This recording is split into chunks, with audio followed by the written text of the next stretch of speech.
Shot in the dark, I'd bet it all. Real love's worth chasing any kind of fall. What's up, team? This is my first online lesson video, and I am stoked to give you some pointers and tips about how to have a healthier singing voice and some things that can make your life easier.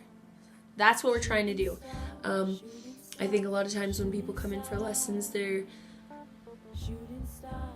usually thinking it's more complicated than it is.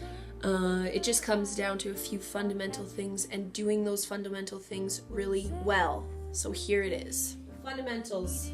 There's a rabbit. Don't mind Tux. That's Tux, my rabbit. Feet. Okay? Grounded. Rooted into the ground. None of this, like, if your ankles are made of jello, then we'll talk. If your ankles aren't made of jello, which I'm going to assume is the larger amount of the audience who will watch this video, keep them strong, okay? Nothing ever needs to be tight. That's not the point. Nothing's ever tense, but everything is strong. So you're going to root your feet in. Knees, juicy, okay? Keep them juicy. You never want, I'm a perfect example, my knees hyperextend backwards. If I were to stand the way I naturally want to stand, it would look like this, okay? You see the shape that my body's making? This half moon thing going on? You bend the knees, you make the knees juicy, you're taking out that problem. You also want to keep your pelvis tucked, kind of, like they tell you to do in yoga. That'll keep your core engaged, keep your shoulders relaxed. Neck, again, relaxed. Mine is tight. That's why I do stretches and yoga to keep that nice and loose. You can do stuff like this to start. It's a good idea.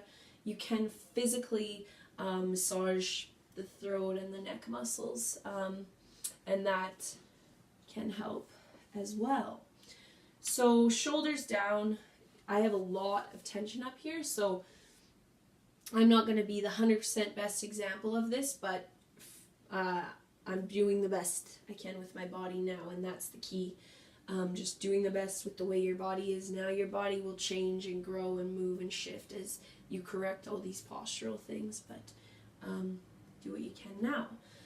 Chin level. Okay, this is huge. Everybody thinks that if you're singing high and you're doing this, you're doing yourself a favor. You are not. That is just stretching everything out. You're weakening it. Okay, again, singing low. Think doing this is going to get you that low note. It's not going to get you the low note. You're just clamping in on the space that your voice actually needs to get any sound out. So level chin. The good way to think of it is pretend that there's a puppet string kind of in the back center of your head. Okay, it's not here because then people are thinking this. Keep it here and imagine that, and it's actually a great visual to keep your spine aligned. So that's lesson 1 for today. I'm going to keep it simple. I'm always going to keep it simple because these are simple concepts that need to be repeated and repeated and repeated and repeated and repeated until it becomes your muscle memory, and that takes a lot of time. So let's master one thing at a time and see where we go.